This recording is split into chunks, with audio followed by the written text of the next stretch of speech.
जय महाकाल, जय माँ भगवती काली। माँ कालिका पुराण भाग 32 अध्याय 3। मार्कंडेय मुनि जी ने कहा, इस प्रकार से देवों के देव, भूतों के भावन करने वालों के भी भावन इस रीति से स्तुति किए गए थे, जो इंद्रदेव के सहित देवगणों के द्वारा स्तवन किए गए थे।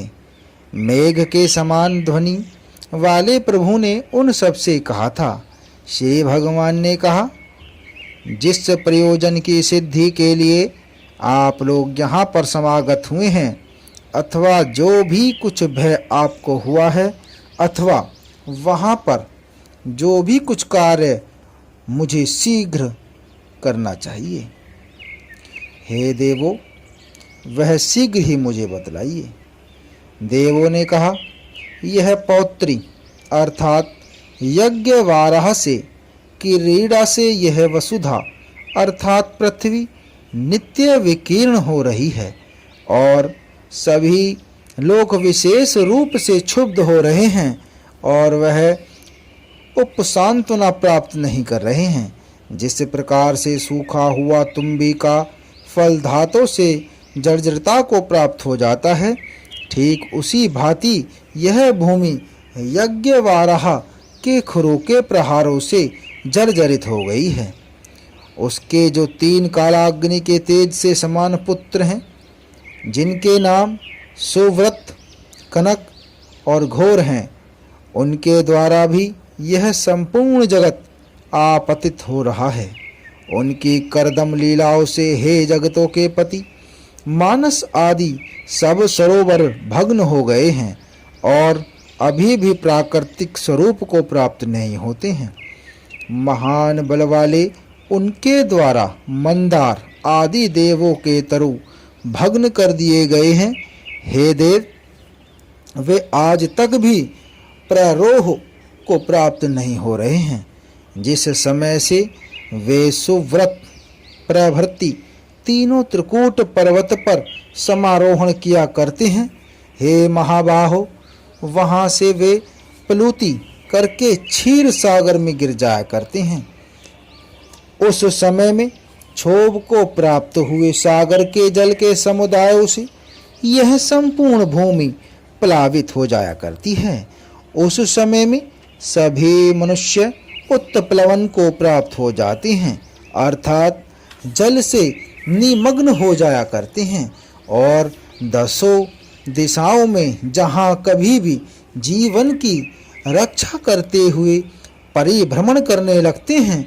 जिस समय में यज्ञ वाराह के पुत्र त्रिविष्ट अर्थात स्वर्ग को गमन नहीं किया करते थे, हे जगतपते, सभी पर्वत उस वाराह के पुत्रों ने शिखर पर क्रीड़ा करते हुए अधिक भाग नीचे की ओर गया हुआ कर दिया था। इस प्रकार से विशेष क्रीड़ा करते हुए उनकी क्रीड़ाओं से संपूर्ण जगत, हे वैकुंठ, नाश के भाव को प्राप्त हो जाता है। हे जगत के प्रभु, उससे आप हमारी रक्षा कीजिए। भगवान जनार्दन ने इस प्रकार से कहते हुए उनके वाक्य का स्मरण करके भगवान ने देव शंकर से और विशेष रूप से ब्रह्मा जी से कहा, जिसके लिए सभी देवगण और ये समस्त प्रजा महान दुख को पा रहे हैं और यह संपूर्ण जगत शीर्ण हो रहा है। हे शंकर, मैं इस वाराह के शरीर को त्याग करने की इच्छा कर रहा हूँ। निर्वेश में शक्त उसका त्याग करना स्वेच्छा से नहीं हो सकता है। हे शंकर, अब आप यत्न से उसका त्याग कराइए।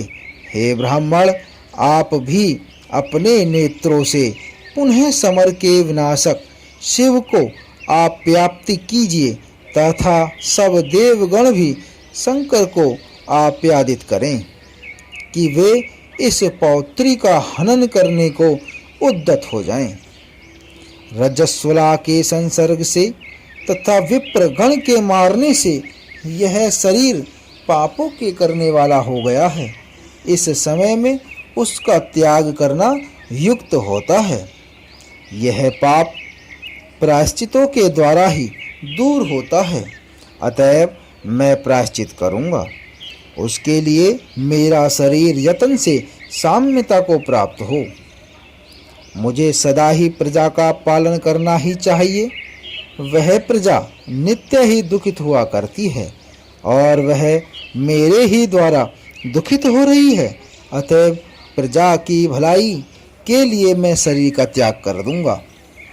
इस रीति से वे दोनों ब्रह्मा और शंकर उस समय में वासुदेव प्रभु के द्वारा कहे गए थे। तब उन्होंने वासुदेव प्रभु से कहा था कि जैसा भी आपने कहा है वही मुझे सब करना ही चाहिए। भगवान वासुदेव ने भी उन सब देवगणों को विदा करके वाराह के तेज का आहरण करने के लिए वे फिर ध्यान में प्रायण हो गए थे। जब धीरे धीरे माधव प्रभु उस तेज को अपहरण करते हैं तो उस समय में वह वाराह का देह सत्व से हीन हो गया था। जब सभी देवों ने उस देह को तेज से हीन समझ लिया था, उसी समय में देव अद्भुत यज्ञ वाराह के समीप में प्राप्त हुए थे। ब्रह्मा आदि समस्त देव उमा के स्वामी महादेव के समीप में गए थे कि उस समय में उस तेज को कामदेव के शासन करने के लिए अधीन करें। फिर इसके अनंतर सभी देवों के समुदाय ने अपना अपना तेज भगवान वृषभध्वज में समायोजित कर दिया था। उससे वे भगवान शंभु बहुत ही अधिक बलवान हो गए थे। इसके अनंतर शरभ के वाले रूप उसी क्षण में ग्रीस हो गए थे। वे ऊपर और नीचे के भाग से 8 पादों से युक्त अत्यंत भैरव हो गए। वह वाराह का शरीर 2 लाख योजन ऊंचाई वाला था और 1.5 लाख योजन के विस्तार से युक्त था। ऊपर की ओर वह वाराह का शरीर 1 लाख योजन के विस्तार वाला था। आधा लाख योजन पार्श्व में विस्तृत था। उस समय में ऐसा वह वाराह शरीर वर्तमान हो गया था। इसके अनंतर उस यज्ञ पौत्री ने सिर पर चंद्र का स्पर्श करने वाले शरभ के रूप वाले उमापति महादेव का दर्शन किया था। उनका स्वरूप लंबी नाक और नखों वाला था तथा काले अंगार के समान प्रभा से युक्त था। उनका मुख दीर्घ था, महान शरीर से समन्वित था और उसमें 8 दाढ़ें थीं। जटाएं धारण करने वाली पूंछ थी तथा लंबे कानों वाला परमाधिक भयानक स्वरूप था। उनके 4 पद पृष्ठभाग में थे तथा 4 अधर में थे। वह महान घोर शब्द कर रहे थे तथा बारंबार उछाल खा रहे थे। इसके अनंतर आगमन करते हुए उनको देखकर तो तुरंत ही क्रोध से दौड़ लगा रहे थे। सुव्रत, कनक और घोर वहां पर क्रोध से मूर्छित होते हुए प्राप्त हो गए थे। फिर वे तीनों भाई महान शरीरधारी शरभ के समीप में आ गए थे और उन्होंने एक ही साथ पौत्र घातों से उत्क्षेप किया था, जो कि महान बल से समन्वित थे। वे सब जितने प्रमाण वाले शरभ था उतने ही प्रमाण वाले उस समय में हो गए थे। वे तीनों पौत्री माया के द्वारा शरभ के उत्पक्षेप के अवसर पर बन गए थे। वह शरभ पृथ्वी के भाग में गहन जल के सागर में पतित हो गया था। मकरों के निवास स्थान सागर में सर्वव्रत, कनक और घोर के गिर जाने पर वाराह भी अपनी पुत्रों के स्नेह से वशीभूत होकर और क्रोध से हे द्विजसत्तमो उछाल खाकर सहसा उस जल से समुदाय वाले सागर में गिर गया था। उस समय में वे सब वाराह और शरभ उछाल खाते हुए ने दिव्यलोक में सब देवों का और समस्त नक्षत्रों का भग्न कर दिया था।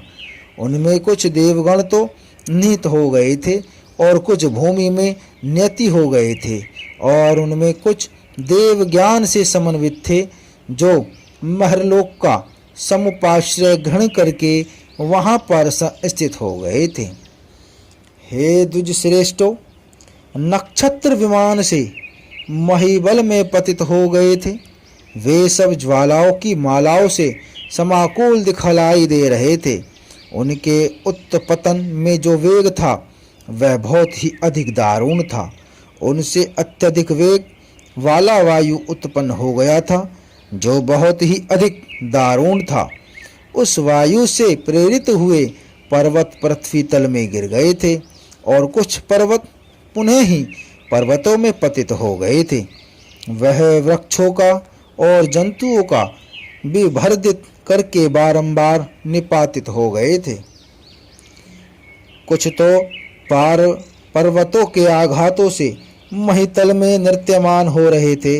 उन पर्वतों ने गमन करते हुओं ने बहुत सी प्रजाओं का भग्न कर दिया था। वायु के वेग से भूतल में पर्वत दिखलाई दिए थे। उनसे सदृश्यमान होते हुए अर्थात रगड़ खाते हुए अन्य पर्वत गमन करते हुए से प्रतीत हो रहे थे।